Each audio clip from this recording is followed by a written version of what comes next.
நம்ம எண்ணெய் தேய்ச்சி குளிச்சுட்டு ஆட்டுக்கால் பாயா செஞ்சு சாப்பிட போகிறோம். வாங்க வீடியோக்குள்ளே போகலாம். Pulling up black windows once you go down. You must be crazy if you think that I'ma slow down. The one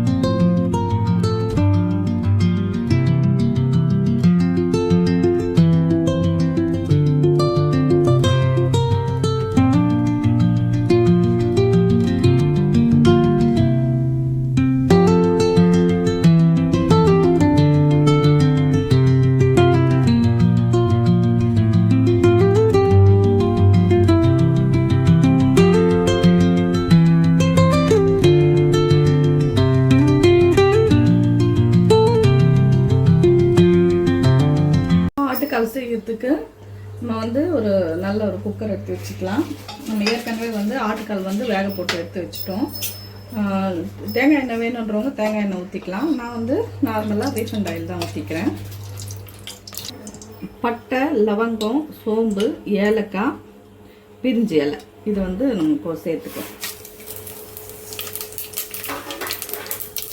இப்போ பொரிஞ்ச உடனே கட் பண்ண வெங்காயம் 4 வெங்காயம் கட் பண்ணிக்கோங்க. பச்சை மிளகாய் ஒரு 8 நம்பரு. நம்ம காரத்துக்கு பச்சை மிளகாய் மட்டும்தான், மிளகாய்த்தூள் எல்லாம் எதுவும் கிடையாது. இது கண்ணாடி பதத்தில் வதங்கணும். இப்போ இந்த அளவுக்கு கண்ணாடி பதம் வந்துடுச்சு. இது பார்த்திங்கன்னா சின்ன வெங்காயத்தை நான் பேஸ்ட் பண்ணி எடுத்து வச்சுருக்கேன். அது பார்த்திங்கனாக்கா ஒரு 50 கிராம் வெங்காயம் வர அளவுக்கு பேஸ்ட் பண்ணிக்கோங்க.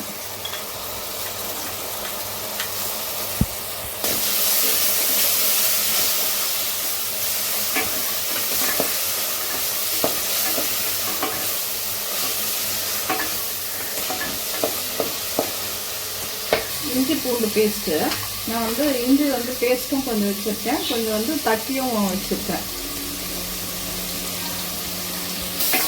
நல்லா வதக்கிக்கலாம்.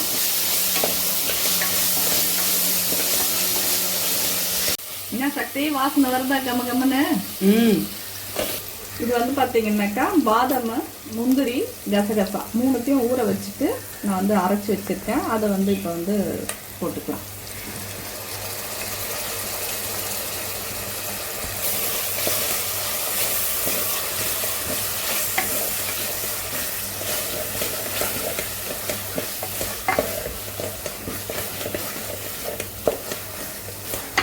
இப்போ ஒரு கப்பு தண்ணி ஊற்றிக்கலாம்.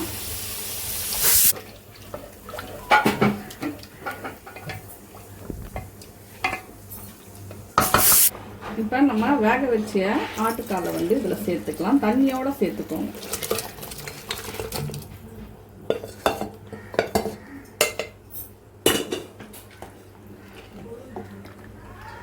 இது நல்லா கொதி வரட்டும். இப்போ நான் உப்பு சேர்த்துக்கிறேன். நல்லா கலரி விட்டுக்கலாம். இந்த கால் கூட நம்ம இந்த தண்ணியோடு சேர்ந்து வேகணும். அப்போ தான் நல்லா இருக்கும். இப்போ காற்று போட்டிருக்கேன். ஒரு 3 விசில் வரட்டும். இன்னமும் நல்லா அது மிக்ஸ் ஆகணும். பார்க்கலாம். இப்போ பார்த்தீங்கன்னா நல்லா திக்காக வந்துடுச்சு. இப்போ என்ன பண்ணலான்னா நம்ம தேங்காய் பால் சேர்த்துக்கலாம்.